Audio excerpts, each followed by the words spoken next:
মোদিজি 14 কোটি স্বচ্ছ ভারতে দেশে শৌচালয় বানিয়েছিলেন মা বোনেদের সম্মানের জন্য।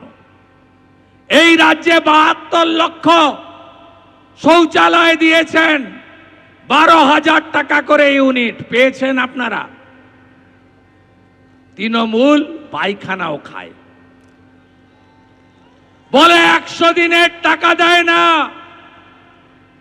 4 থেকে 14 কেন্দ্রের ইউপিএ 1 ইউপিএ 2 সরকার মনরেগাতে টাকা দিয়েছে 14,000 কোটি।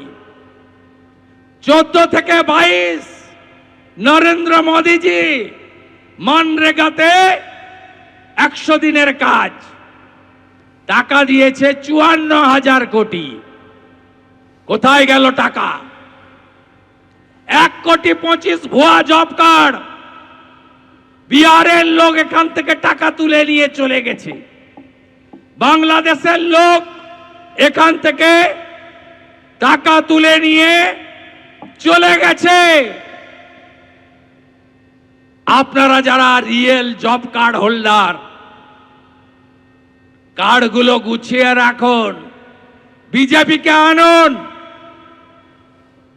আপনাদের 100 দিনের কাজ তো দেবই, আরো বিজেপির রাজ্যের সরকার আরো 100 দিনের কাজ দেবে, 200 দিনের কাজ বিজেপি দেবে। উপবিষ্ট রায়গঞ্জের তরুণ বিধায়ক, তরুণ সাংসদ, কাজের মানুষ ভাতৃপ্রতিম কার্তিক পাল মহোদয়, আমাদের বিভাগ কনভেনার জনপ্রিয় সংগঠক শঙ্কর চক্রবর্তী, রাজ্য কমিটির সম্পাদক অতি জনপ্রিয় নেতা আমার সাথী এমএলএ গোপাল চন্দ্র সাহা, যিনি ঈশ্বরের পরম করুণায় আমাদের মধ্যে আছেন, যাকে গুলি করা হয়েছিল। আমাদের তরুণ নেতা, রাজবংশী নেতা এমএলএ ভাই চিন্ময় দেব বর্মন, আমাদের এসটি মোর্চার রাজ্যের সভাপতি আমার সাথী এমএলএ, 2 টার্মের এমএলএ জুয়েল মুর্মুজি, আমাদের উত্তরবঙ্গের কো ইনচার্জ গোবিন্দচন্দ্র মণ্ডল, রাজ্য আদি ওবিসি মোর্চার সভাপতি প্রবীণ নেতা অজিত দাস, আমাদের অন্যতম জেলা নেতৃত্ব কৃষ্ণা সরকার, শ্রীমতী বীণা কীর্তনিয়া, শ্রী অভিষেক সিংহানিয়া, শ্রী স্নেহাংশু ভট্টাচার্য, শ্রী রতন দাস, শ্রী অভিষেক মিশ্র, শ্রী নির্মলচন্দ্র মণ্ডল, শ্রীমতী অনিন্দিতা প্রামাণিক, শ্রী রূপেশ আগরওয়ালা, শ্রী শ্যামচাঁদ ঘোষ, শ্রী শিবেন্দু শেখর রায়, শ্রী উজ্জ্বল দত্ত, শ্রী সুভাষ কৃষ্ণ গোস্বামী এবং অজয় দা সম্ভবত আসেননি, তিনি আমাকে মালদায় স্বাগত করে ওখানে অপেক্ষা করছেন। এবং বিশেষ করে আমার অতি প্রিয় ভাতৃসম মণ্ডল প্রেসিডেন্টরা, আমি প্রত্যেককে ধন্যবাদ জানাই। আপনারা জানেন কি করেছেন? এই এসডিওর নামটা লেখা থাকলো, সরকার হওয়ার পরে আপনার সঙ্গে দেখা হবে আমাদের। প্রথমে হাইকোর্টে আমরা গেলাম, হাইকোর্ট বলল 26 তারিখের মধ্যে জানিয়ে দাও করতে দিবে হ্যাঁ কি না।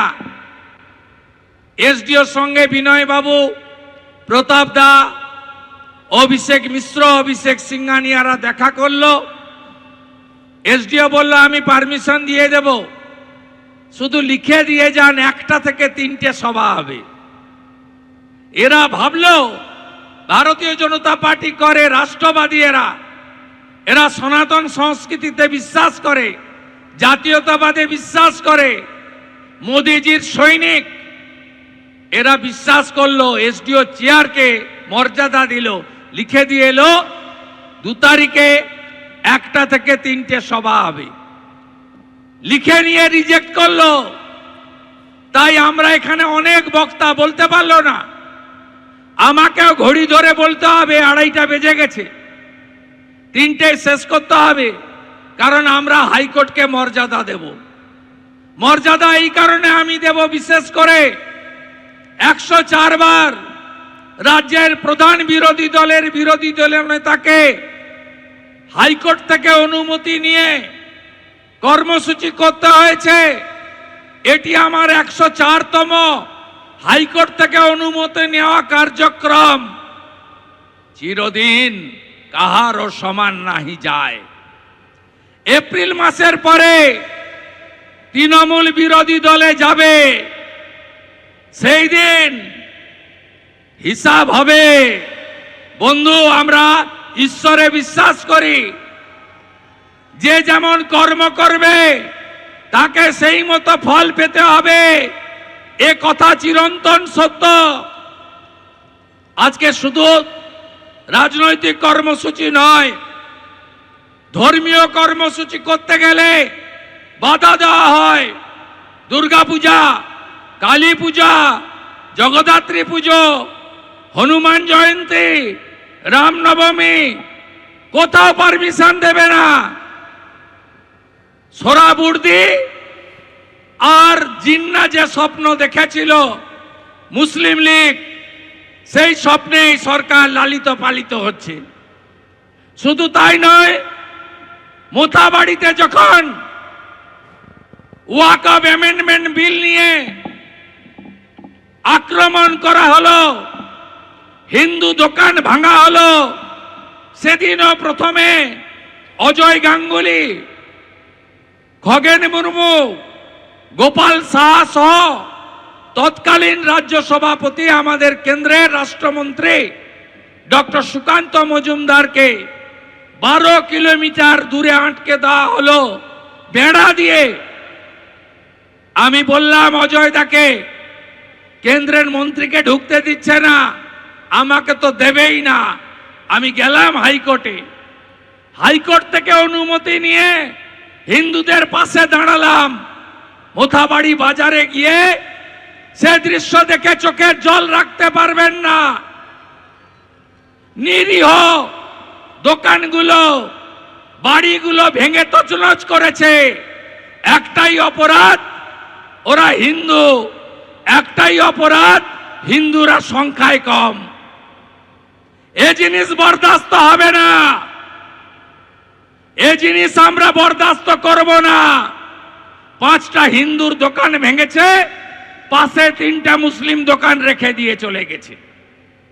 এরা কারা? এরা আমি মনে করি রাষ্ট্রবাদী হতে পারে না। ঠিক তারপরে একইভাবে ধুলিয়ান শামসেরগঞ্জে আমাকে ঢুকতে দেওয়া হয়নি।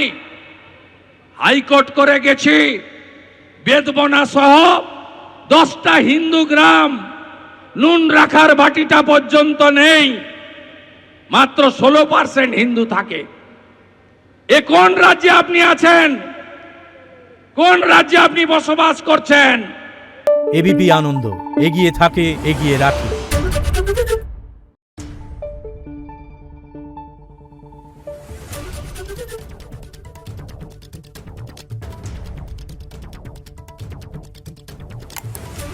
Thank you.